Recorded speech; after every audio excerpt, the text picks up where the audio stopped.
स्वागत है आपका हमारे YouTube चैनल आर फोन में, जिसमें कि आप पिछले क्लास तक पढ़े थे इनवर्स, किसी मैट्रिक्स का इनवर्स एडजॉइंट की मदद से कैसे निकाल सकते हैं।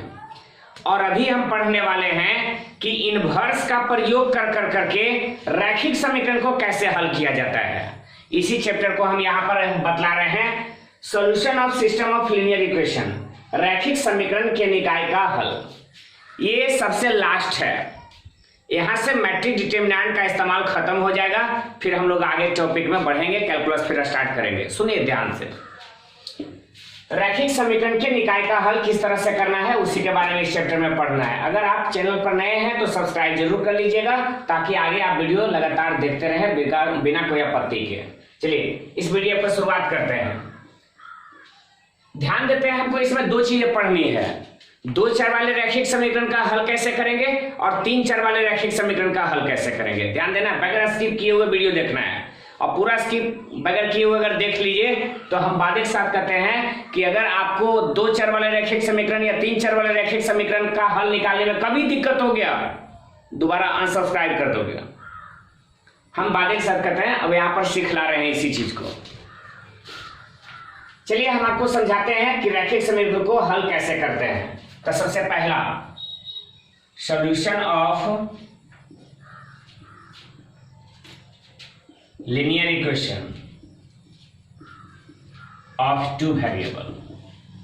हमको दुइये को हल करने के सीखे के है, एक दो वेरिएबल वाले यानी दो चर वाले रैखिक समीकरण का हल सीखना है, और एक तीन चर वाले रैखिक समीकरण का हल सीखना है। ध्यान दीजिएगा, आपको इस तरह से दिया गया है a1x प्लस b1 बाई बराबर c1, a2x plus b2 by बराबर c2। एक बात का ख्याल रखिएगा, अगर दो चर वाला रैखिक समीकरण है तो चर भी यहाँ इस्तेमाल, यहाँ समीकरण भी दो ही इस्तेमाल होंगे। अगर तीन चर वाला, तीन वेरिएबल वाला रहेगा समीकरण, तो समीकरण भी यहाँ तीन लिया जाएगा। तो सबसे पहला काम करना है, मान लेना है कि लेट a बराबर, a कोई स्क्वायर मैट्रिक्स है, इसमें a1 a2, फिर हो जाता है b1 b2। इसके बाद x बराबर x बाई, फिर यहां पर एक और मैट्रिक्स ले लेते हैं b बराबर या फिर c बराबर, जैसे आपकी इच्छा हो। चलो आपको यहां पर से c बराबर दिखला देते हैं, तो c1 c2 कांस्टेंट करना क्या है, ध्यान रखिएगा, ये मानना है इतना दूर तक है, ये आपको हर एक समीकरण में इतना काम करना पड़ेगा। अगर आपको दिया गया है कि कोई दो चर वाले रैखिक समीकरण का हल करना है, तो x के साथ जो गुना है a1 a2, बस खाली आपको कॉलम वाइज में लिख देना है। y के साथ जो गुना है b1 b2, इसको भी कॉलम वाइज में लिख देना है। x कैपिटल X बराबर x बाई, और c बराबर c1 c2। यहां से अगर हम पुनः इसको प्राप्त करना चाहें तो इन दोनों को गुना करेंगे, लिखेंगे एवं equation represent by matrix method.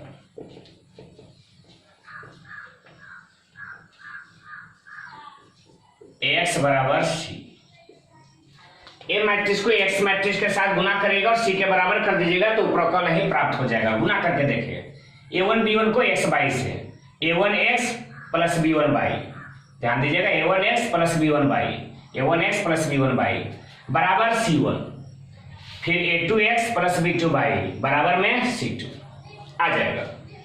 तो यहां से हमको x निकालना है, तो रूल समझे किए थे, ये इधर है उधर चला जाएगा, तो a इनवर्स गुना में c। a इनवर्स को c के साथ गुना करने के बाद x मैट्रिक्स यानी x बाई से इक्वेट कर देना है, इक्वेट करके x बाई का मान आराम से निकाल सकते हैं, दिखला सकते हैं। एक एग्जांपल के थ्रू हम आपको इसको दिखलाते हैं। आइए एग्जांपल देखते हैं। 2x plus 3y equal to 5, 7x minus 3y equal to 4। हम लोग सबसे पहला काम करेंगे, लेट a बराबर 2 7 3 माइनस 3, फिर x बराबर x बाई, और c बराबर 5 हो कांस्टेंट वैल्यू, दिक्कत नहीं होनी चाहिए। ऊपर वाला को हम रिप्रेजेंट कर सकते हैं एक्स बराबर सी की मदद से।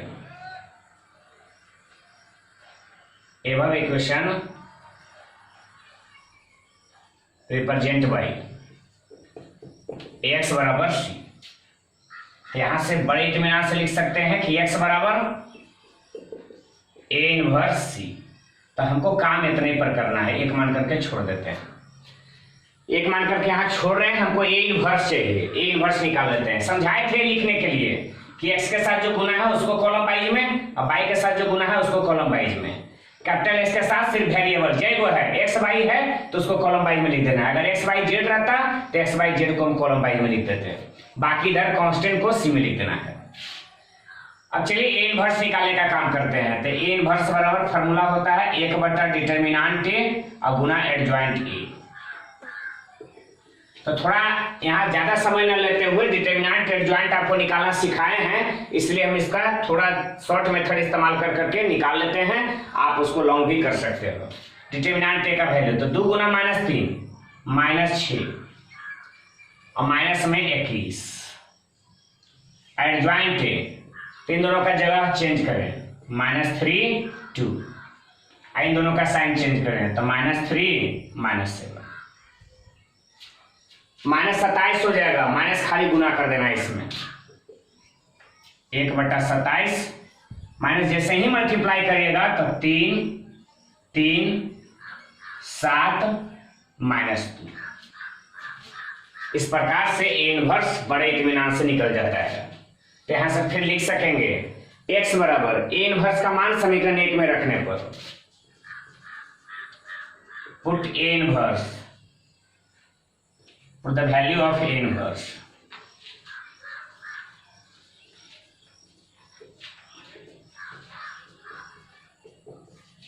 समीकरण 1 में ए इनवर्स का मान रखने पर रख देते हैं।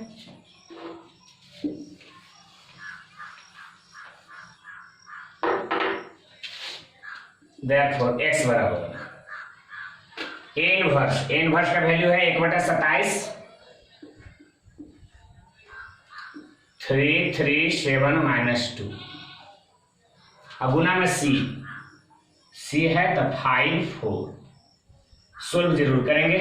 1/27 3 गुना 5 15 4 तिया 12, 15 + 12 7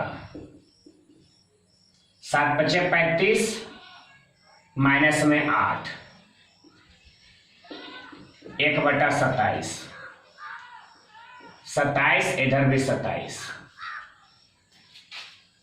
कैपिटल एक्स के जगह एक्स बाई 27 से भागा दें तो 1 और यहां भी 1। देयरफॉर एक्स बराबर भी 1 और वाई बराबर भी 1। एक्स का मान वाई का मान निकल गया है। आपको कुछ नहीं करना होता है, ए इनवर्स निकालिए, उसको सी के साथ गुना करिए, जितना आ जाता है उसको मान लो जब 2 5 आता तो एक्स के जगह 2 हो जाता, वाई की जगह 5 हो जाता। Answer clear. इस तरीके से 2 वेरिएबल वाला यानी 2 चर वाले रैखिक समीकरण का हल निकाल सकते हैं। आइए देखते हैं 3 चर वाले रैखिक समीकरण का। चलिए 3 चर वाले रैखिक समीकरण अगर दिया जाए कि a1x + b1y + c1z बराबर d1, a2x + b2y + c2z बराबर d2, a3x + b3y + c3z बराबर d3। 3 चर वाले रैखिक समीकरण है तो समीकरण भी 3 ही होंगे। यहां से लिख देना है a बराबर, कुछ नहीं करना होता, पहला रो में x का जो गुणांक है वो लिख देना है a1 a2 a3 b1 b2 b3 c1 c2 c3। फिर x बराबर x बाई जेड और फिर है d बराबर d1 d2 d3।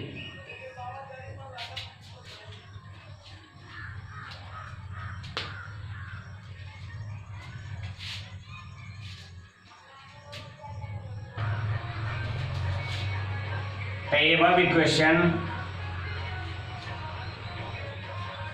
above equation represent by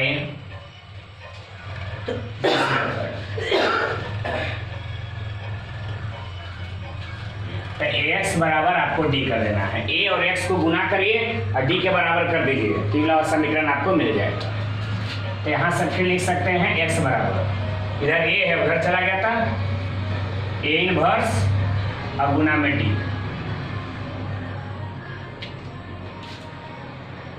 आप इत्मीनान से a इनवर्स इंटू डी में कोई दिक्कत आपको नहीं होगी। a इनवर्स लेकिन आपको निकालना पड़ेगा, 3 गुना 3 ऑर्डर का है, इसका इनवर्स निकालिए और d के साथ गुना करिए।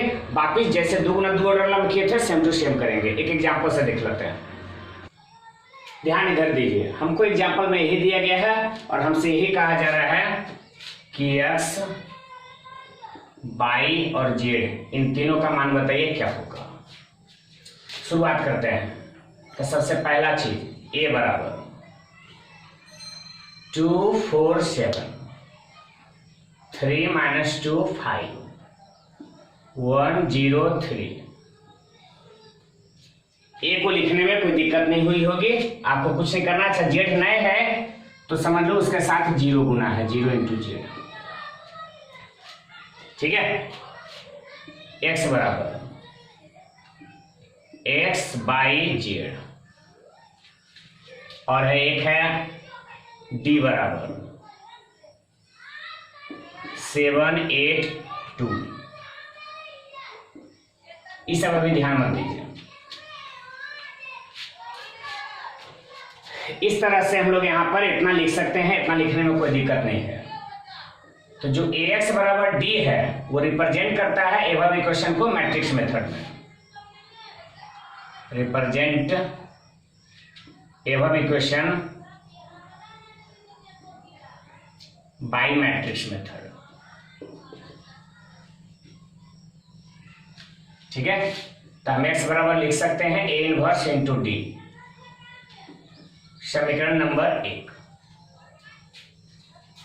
बात करते हैं a इनवर्स निकालने का। तो a इनवर्स निकालने के लिए हमें 2 चीज निकालनी जरूरी है, एक तो डिटर्मिनेंट है और दूसरा एडजॉइंट है। तो पहले डिटर्मिनेंट a निकाल लेते हैं। किसी से भी एक्सपेंडिंग कर सकते हो, एक्सपेंडिंग बाई r1 मान लो। तो डिटर्मिनेंट a बराबर r1 से यानी 2 3 1, तो फर्स्ट पहला 2 है पॉजिटिव में, ये कैंसिल -2 0 5 3 प्लस इला माइनस में, ये कैंसिल 4 0 7 3 प्लस 1, ये कैंसिल 4 - 2 7 5, यहां -6 0 4 3 12 -0 20 और माइनस प्लस में 14 -12 -36 और प्लस में 34, -36 प्लस 34 तो -2 और -12 -14। डिटर्मिनेंट a का मान निकल चुका है।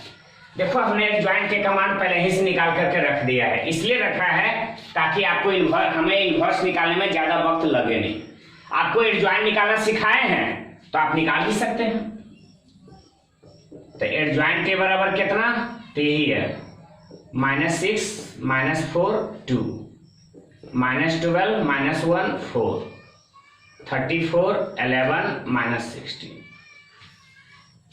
इस प्रकार से एडजॉइंट a यहां निकल गया है। हमें चाहिए a इनवर्स। a इनवर्स बराबर 1 डिटर्मिनेंट a और गुना में एडजॉइंट a।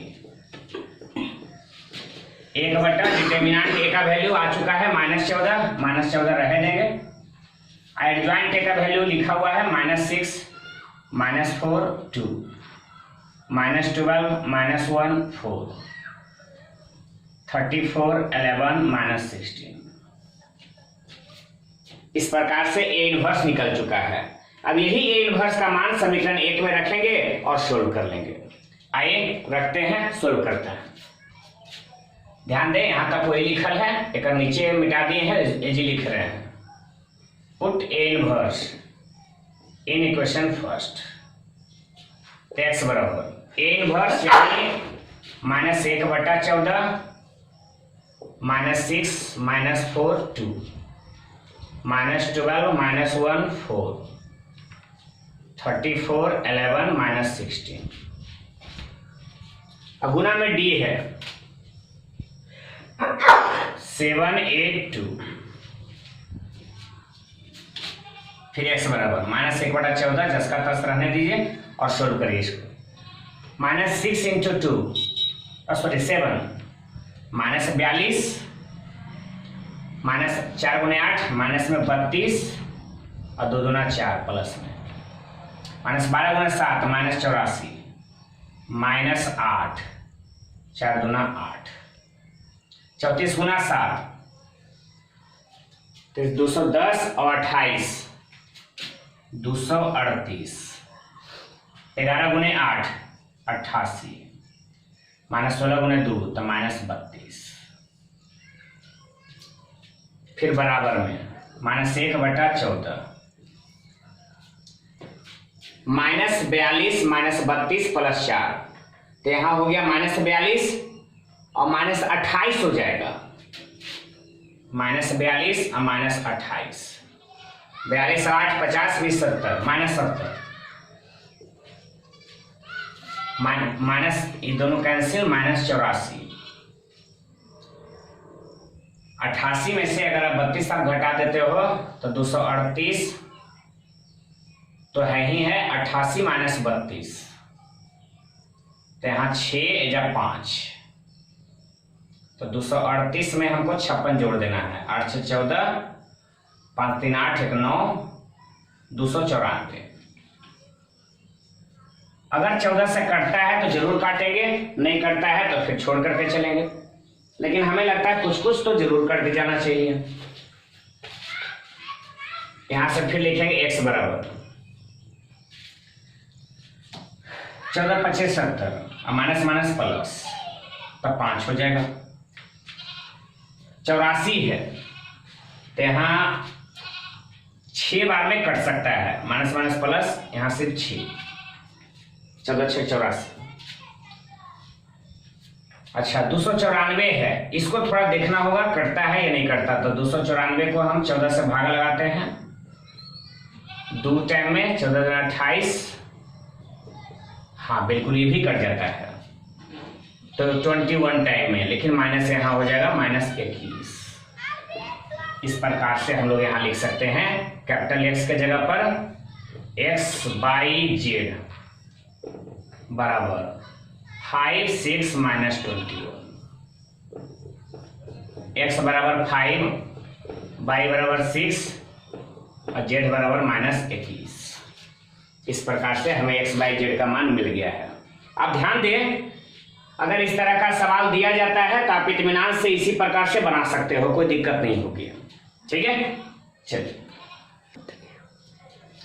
ध्यान दें, कुछ आपको ध्यान में रखना है नोट में ही।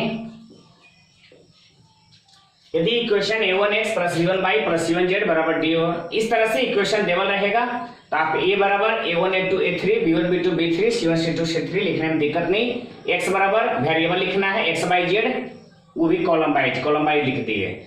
d बराबर constant value d1 d2 d3 लिख दिए।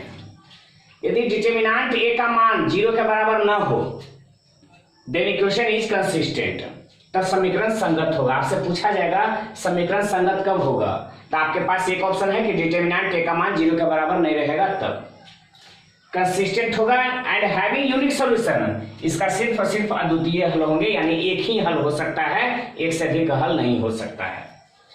दूसरा, इस रैखिक समीकरण का यदि डिटरमिनेंट a का मान 0 हो जाए और एडजॉइंट a गुना d का भी मान 0 हो जाए तब भी समीकरण संगत होगा, कंसिस्टेंट होगा। कंसिस्टेंट हिंदी में हम बोलेंगे संगत, ठीक है, संगत होगा। एंड हैविंग इनफिनाइट सॉल्यूशन, इसके अनेक हल होंगे, अनंत हल होंगे। ठीक है, यदि डिटरमिनेंट a का मान 0 है, adjoint a × d not equal to 0 है, तब इक्वेशन इनकंसिस्टेंट होगा, मतलब असंगत होगा। और संगत होगा और इसका कोई भी सॉल्यूशन नहीं संभव है, आप ध्यान रखिएगा। ये ऑब्जेक्टिव में खास करके पूछा करता है। ठीक है, आगे बढ़ते हैं। ध्यान दीजिएगा, आपसे एक सवाल और पूछेगा कि इक्वेशन कब होमोजीनियस होगा और कब नॉन होमोजीनियस होगा, कब समांगी होगा और कब विसमांगी होगा, उसके बारे में पूछा जाएगा। तो आप समीकरण तो ऐसे बन जाएगा, a बराबर निकालोगे, x बराबर निकालोगे, d बराबर निकालोगे। तो इसमें कंसंट्रेट करना होमोजीनियस और नॉन होमोजीनियस में d के ऊपर। जो बराबर के तरफ वाला वैल्यू है, अगर ये सबका सब जीरो हो जाए, d बराबर जीरो हो जाए, मतलब d1 भी जीरो, d2 भी जीरो, d3 भी जीरो हो जाए, तब समीकरण संगत कहलाता है। e भी जीरो, e भी जीरो, e भी जीरो, तीनों जीरो हो जाए तो समीकरण होमोजीनियस कहलाएगा। और यदि d not equal to zero हो, d का मान जीरो के बराबर नहीं हो, तो कहने का मतलब है कि d1, d2, d3 इनमें से कोई एगो ऐसा हो कि जो कि जीरो के बराबर नहीं होगा, तो हम कहेंगे कि समीकरण नॉन होमोजीनियस है, यानी विसमांगी है, समांगी नहीं है। आपको ये दोनों का दोनों एग्जाम ऑब्जेक्टिव में काम आ सकता है। चलिए इस वीडियो को यहीं खत्म करते हैं। आपने सीख लिया यहाँ से रैखिक समीकरण को हल कैसे करना है, कब यूनिक सॉल्यूशन होगा, कब अनेक हल होंगे, कब इसका हल नहीं होगा, कब संगत हल होगा, कब जो है असंगत हल होगा, कब समीकरण होमोजीनियस होगा, कब नॉन होमोजीनियस होगा। इन सब चीजों के बारे में आप इस क्लास में सीख चुके हैं। तो यहाँ से इस वीडियो को खत्म करते हैं। आपको समीकरण को सोल्व करने का ही एक और रूल बताते हैं। समीकरण को सोल्व डिटरमिनेंट मेथड से भी किया जाता है, जिसको कि बोलते हैं क्रैमर रूल। क्रैमर रूल हम अगले वीडियो में पढ़ पाएंगे। ठीक है।